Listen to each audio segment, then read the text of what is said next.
Hello students, in this video we are continue our chapters explanation. So we know little bit about our history. So first we come to know some amazing fact that the name India is derived from the river Indus. The Arya worships refers to the river Indus as the सिंधुस।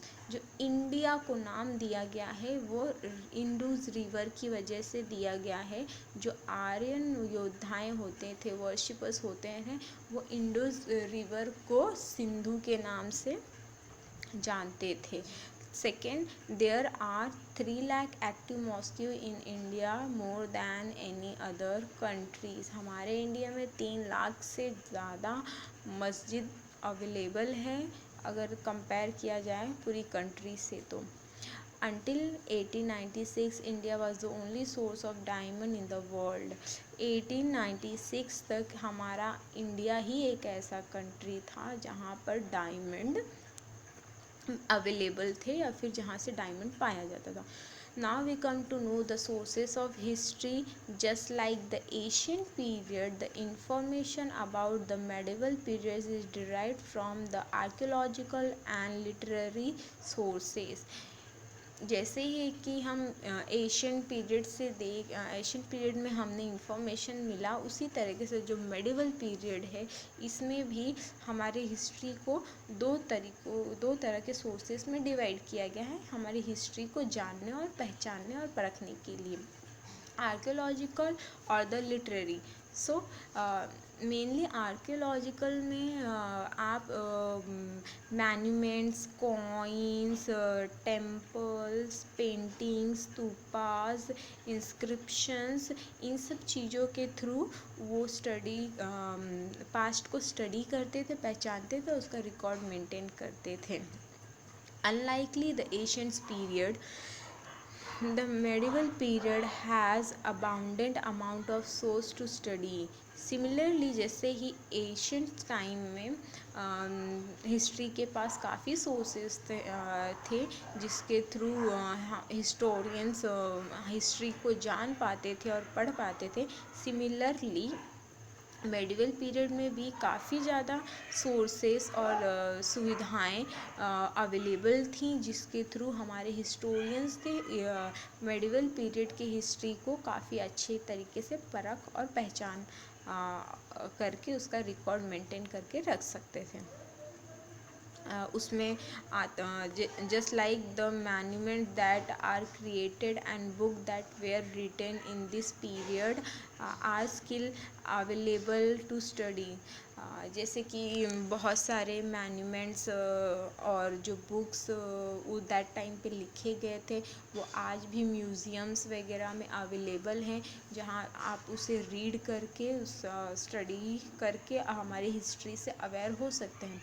Historian use different sources to know more about the past depending upon their study.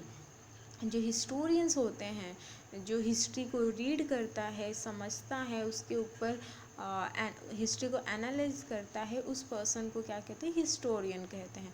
तो वो बहुत से sources जो histories के होते हैं उसको analyse करता है, देखता है और उसके ऊपर वो क्या करता है, अपने इवेंट्स पास्ट इवेंट्स को क्या रिकॉर्ड और मेंटेन करके अपना राइटिंग करता है। A good historian carefully use these different sources of history and then analyze and interpret them before writing history। तो जो good historians की क्वालिटी क्या होती है, वो जो भी सोर्सेस हिस्ट्री से रिलेटेड पाते हैं उसे काफ़ी अच्छे तरीके से देखते, परखते और जांच करते हैं और फिर उसके बाद जाके उसके ऊपर अपना रिपोर्ट्स वगैरह तैयार करते हैं या फिर राइटिंग वगैरह तैयार करते हैं। So first we go come to know our first sources of history that is archaeological. Archaeological deal with the material remain of the past civilization. हमारा जो लास्ट पास्ट हिस्ट्री था उसमें इम्प्रूवमेंट आने से पहले, सिविलाइजेशन आने से पहले जो नमूने, जो मैन्यूमेंट्स वगैरह बचे हुए होते हैं जो हमें मिलते हैं, उन चीज़ों के ऊपर स्टडी किया जाता है। आर्कियोलॉजिकल सोर्सेस में क्या क्या इंक्लूड होते हैं, जस्ट लाइक हम यहाँ देख सकते हैं मैन्यूमेंट्स है, कॉइन्स है, इंस्क्रिप्शंस है, पेंटिंग्स हैं, स्तूपास है, etcetera. They are executed by the archaeological. ये सारी किसके थ्रू हमें स्टडी की जाती हैं? The study to know more about the past. इन सब चीज़ों को देख के, परख के हम उनके बारे में ज़्यादा से ज़्यादा इंफॉर्मेशन हमारे पास्ट का ले सकते हैं। आर्कियोलॉजिकल सोर्सेज ऑल्सो इंक्लूड, इसमें मैन्यूमेंट्स, कॉइन्स के अलावा और भी बहुत सी चीज़ें इन्वॉल्व होती हैं, जैसे कि temple, places, mosques, fonts, tomb, utensil, tools, weapons, ornaments, toys, stupas, ruin of old building etcetera. ये सारी चीज़ें जो नाम ली गई, बताए गए हैं, ये सारी चीज़ें भी आर्कियोलॉजिकल सोर्सेस में आते हैं। क्योंकि आप अगर कहीं विज़िट करने जाओगे म्यूज़ियम्स में या कहीं ओल्ड प्लेसेस पे अगर आप जाओगे तो आप देख सकते हो कि पुरानी मंदिरें जो होती हैं उस पे भी हिस्ट्री से रिलेटेड पेंटिंग्स, पिक्चर्स वगैरह, स्टोरीज टेलिंग की गई होती हैं। बहुत से मस्जिद और मॉस्क्यू में जब आप जाते हो तो आप देखते हो कि दैट हिस्ट्री टाइम के वहाँ पे डिज़ाइन, पेंटिंग्स वगैरह, लोगों के आर्ट्स को बहुत निखार के वहाँ पे दिखाया गया रहता है, बताया गया रहता है। और बहुत से टूल्स होते हैं जो आपको अगर आप म्यूज़ियम्स में जाओगे तो टूल्स और वेपन्स जो पहले स्टोन एज में या तो फिर उसके बाद मेडिवल पीरियड में जो लोग यूज़ करते थे, वेपन्स, ऑर्नामेंट्स, ये सारी चीज़ें वहाँ पर रखी होती हैं, जो कि हिस्ट्री के बारे में हमें बहुत सी इंफॉर्मेशन देती हैं और बहुत चीज़ों का नॉलेज हमें प्रोवाइड करती हैं। Coins used at that time as the important as they give an information about the importance political events and people. Painting are also very important source.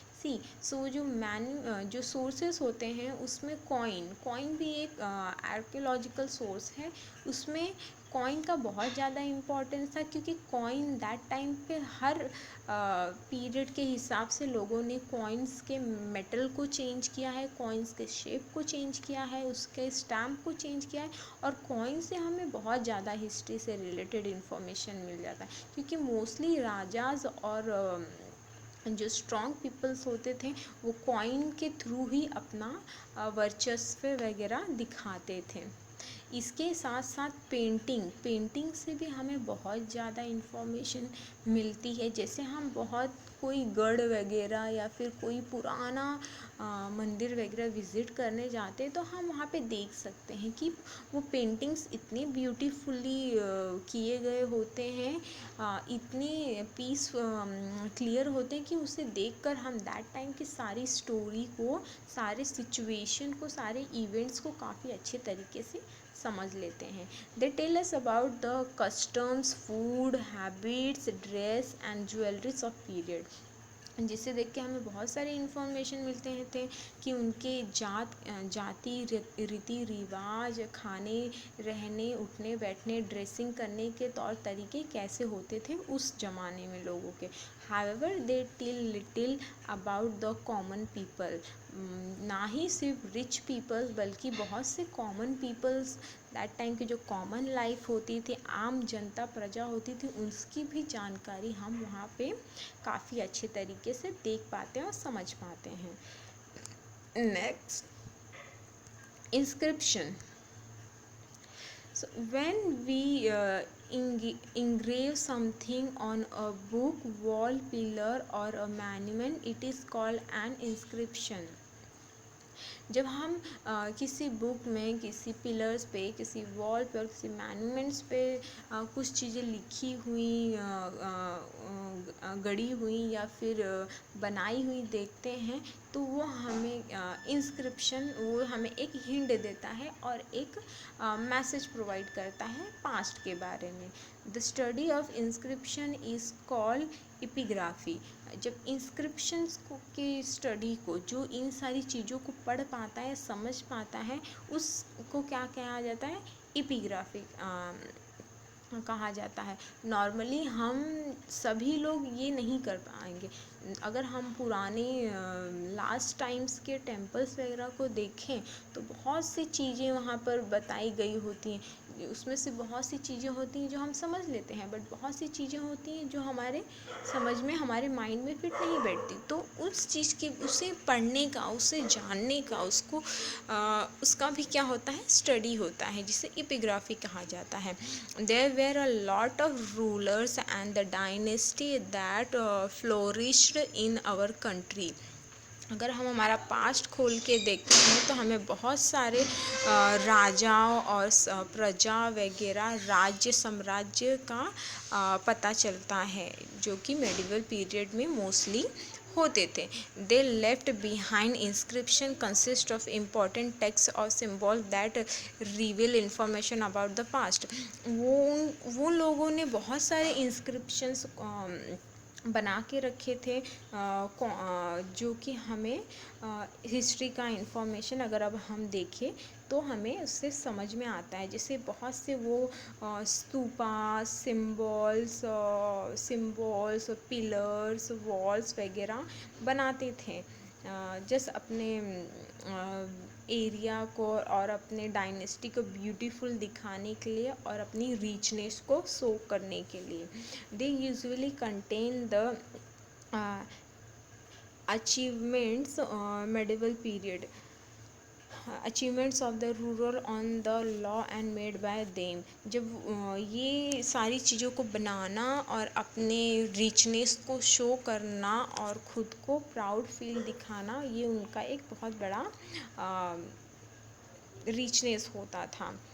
For the medieval period we have plenty of materials ranging from the collage inscriptions to the inscription on the wall of Taj Mahal, the Red Fort, the Qutub Minar and the Rajput places. यहाँ पे कुछ places के नाम दिए गए हैं जो visiting places हैं, जैसे कि Taj Mahal, red fort, Qutub Minar, Rajput place. अगर आप यहाँ पे जाते हैं तो आप बहुत क्लियर तरीके से देख सकते हैं कि वहाँ पर जो इन सारे मैन्यूमेंट्स के ऊपर जो पेंटिंग डिज़ाइंस वगैरह या फिर राइटिंग की गई हैं वो इतनी ब्यूटीफुल होती हैं कि वो विजिटर्स को बहुत ज़्यादा अट्रैक्ट करती हैं, और उसको अगर हम पढ़ें, समझ सके, जान सके, तो उससे हमें बहुत ज़्यादा इन्फॉर्मेशन पास्ट से रिलेटेड हमें मिल सकता है।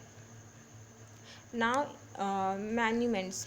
A lot of places, fonts, temple, mosque, tomb and other buildings were built in the medieval period. This period tells us about the architecture styles used by the people who built them.